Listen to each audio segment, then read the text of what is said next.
Hello, ladies and gentlemen. Welcome to the Esteemed FaceTime with Leaders, an initiative by World Development Corporation. I'm Sunny Pancholi, anchor at World Development Corporation.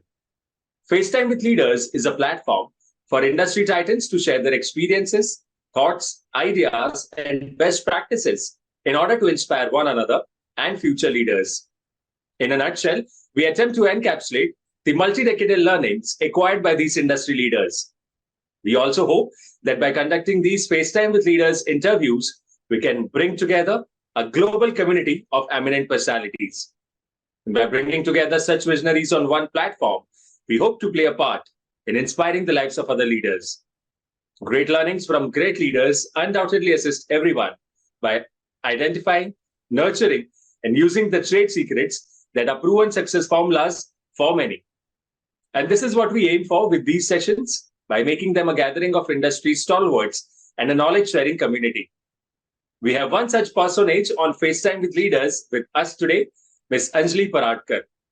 She stands out as a strategic and focused senior leader with over 2.5 decades of experience, including a commendable 9 years in the financial services industry. Her expertise shines particularly in reference data management, where she has orchestrated large-scale transformation programs establishing strategic reference data architecture. Prior to this, she was instrumental in setting up and heading an offshore development center for a key client and threefold growth of this account in 1 year. She has a track record for building and managing high-performing teams and delivering innovative technology solutions for complex business problems. She is passionate about enhancing organization efficiency, productivity, and resilience. Welcome to FaceTime with Leaders, Ms. Anjali. Thanks, Sunny. It's great to be here. So to begin with, could you let our viewers know in brief about your career journey so far? Sure. I started my career journey as a software developer with a leading IT software provider, Patni. So during my 13 years with Patni, I worked on multiple domains: manufacturing, hospitality, and BFSI. I was instrumental in setting up this offshore development center for the key client and heading it. Throughout my duration, I kept a laser-sharp focus on customer satisfaction by delivering high-quality deliverables on time and within budget, and won several delivery excellence awards for this. I also have a good track record of pre-sale deal closure. So after Patni, I decided, so that was the time when large MNCs were setting up global capability centers in India. And I joined Lehman Brothers as a country head for reference data technology. So my mandate was to build the India reference data technology team from the ground up. So I hired top talent. I also built my understanding on reference data domain. And we transitioned critical tier 1 applications, the development as well as the support for them. And my team was growing from strength to strength, and the bankruptcy happened. So even during those uncertain times, I managed to retain my top talent and help them to keep motivated by helping them to upskill. And then after Nomura's acquisition of Lehman, I was instrumental in setting up the reference data systems for business resumption. So as you may be aware, reference data is the lifeblood for investment banks. And it was very critical to set this up on very aggressive timelines so that the trading, settlement, reporting, everything can start. And then the firm embarked upon the global reference data program. So I partnered with my global counterparts to create a vision for this program, as well as the socialize the vision globally.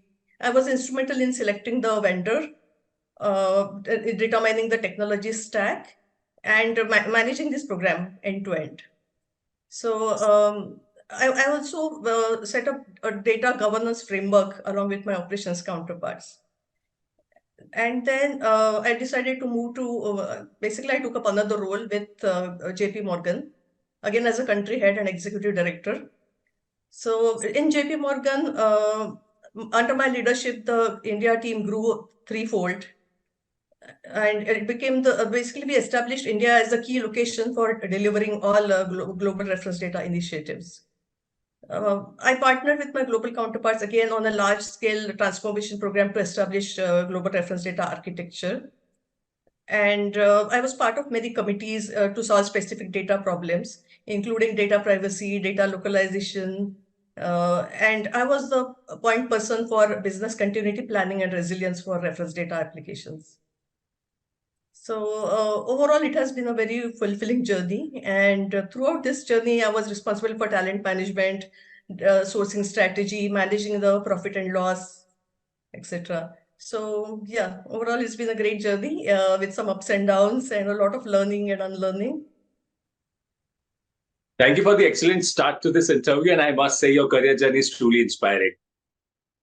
Thank you. So, continuing our conversation, our viewers would like to know, in your experience with agile software development, how have you successfully implemented agile methodologies to enhance project delivery and team collaboration? Okay. So my team was developing a complex client onboarding application involving multiple new technologies and for a very large user base. So as the user requirements were changing, the priorities were changing, and also regulatory requirements were changing. So I could see value in adopting agile methodologies to manage risk. So basically, it involves breaking down this complex project into manageable sprints and using an incremental and iterative approach towards development. So we identified a product owner who's responsible for the product vision and priorities. And I organized my team into smaller self-managing and cross-functional teams. So we started delivering potentially shippable product increments in 2 week sprints, and that generated a continuous flow of value to the end users as a result of fast, frequent, and quality deliverables. So and my team practiced all the agile ceremonies like daily stand-up meetings, sprint planning, sprint retrospective, and sprint review. So this ensured that the team was working in the collaborative manner, and the risk was also managed because of we were able to incorporate the changing requirements, etc. We practiced test-driven developments, automated all the testing, continuous integration, and continuous deployment. So this not only enhanced the product delivery, but also ensured that my team had continuous improvement. So they adopted continuous improvement. So after the success of this project, I scaled up these agile practices to the large-scale transformation that we just spoke about. That sounds incredible. So, building on to what you have said, what principles do you follow that have proven useful in your career journey? Okay. So principles that I follow is one has to keep improving their craft, keep investing in yourself, keep learning, and sometimes even unlearning. So like Marissa Mayer, the erstwhile CEO of Yahoo, she mentioned once that she always did something that she was a little uncomfortable to, not ready to do.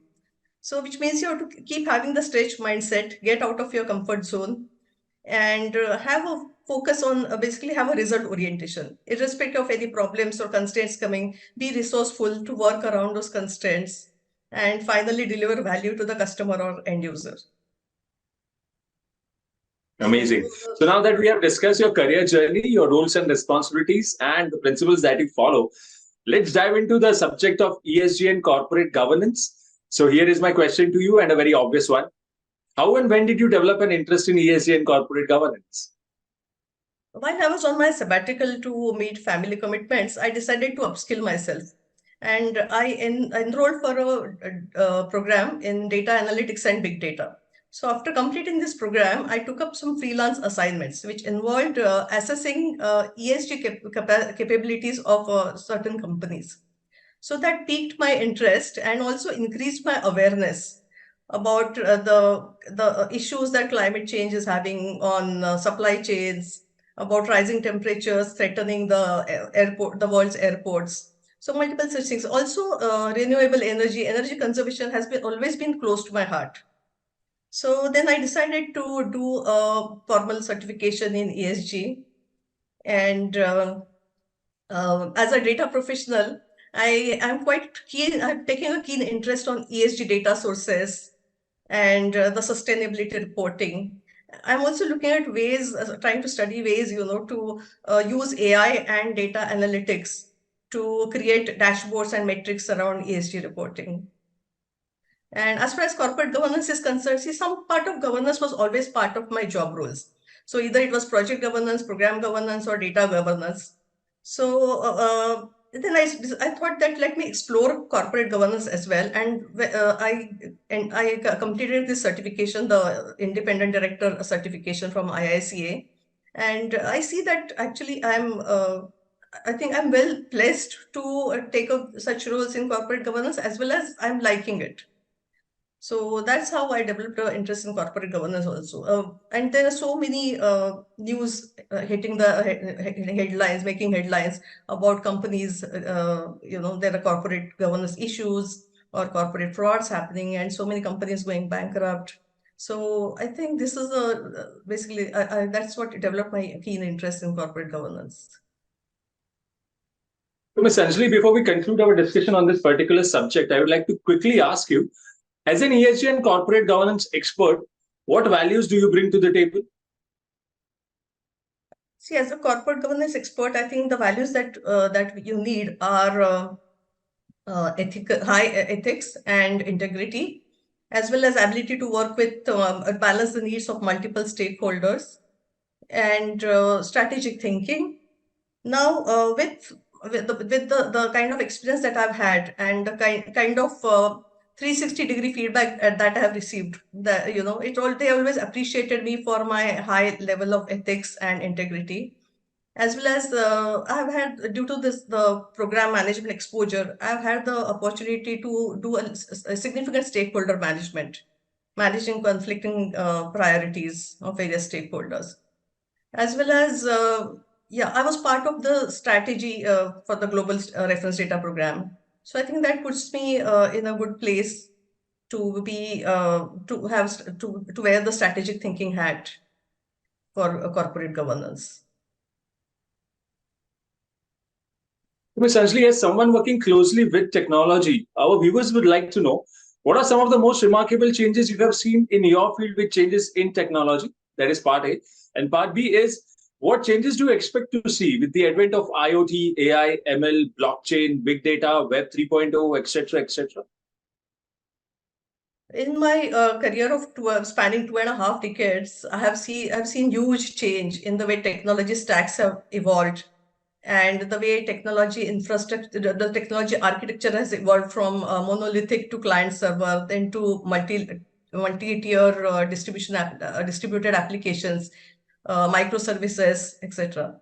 And with the advent of new technologies and the promise that they hold, I think it's a very, very exciting time to be in technology. So specifically speaking about AI, now AI has entered mainstream, and 2023 was a breakout year for generative AI. So in my opinion, these technologies will continue their rapid evolution, and humans will start collaborating increasingly with AI. And there will be a greater emphasis on using AI in an ethical way. So I think all the regulators will come up with some standards. Data privacy is on top of everyone's mind, so which is evident in the bill passed recently on Data Protection Act that we have in India. In addition to that, you mentioned Web3. Web3 will enable businesses to have decentralized applications, and decentralized finance will disrupt the finance industry and the insurance industry, because it will eliminate the need for an intermediary. So all in all, I think all these new technologies will help us to do better and more at an unprecedented scale and speed. So that's my 2 cents on the latest technologies. Amazing. Thank you for sharing such amazing insights into different subjects and your career journey. All right. So this brings us to the last question of the session. We are building a community of industry magnates. The move is meant for cross-pollination of knowledge and building a knowledge-sharing community of corporate giants and industry experts. So what are your thoughts about these initiatives taken by Mr. Zishan Pathan, Mr. Heval Mehta, and the whole team of World Development Corporation? I think it's a great initiative. So recognizing the need for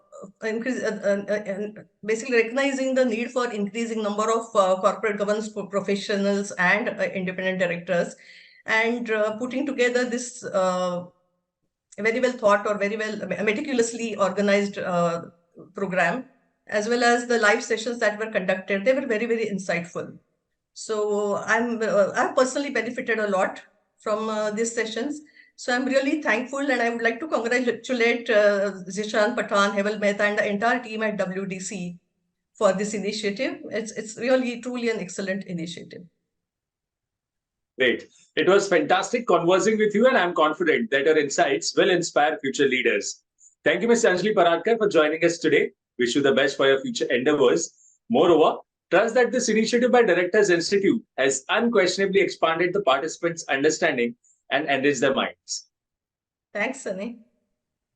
Thank you so much. Have a nice day.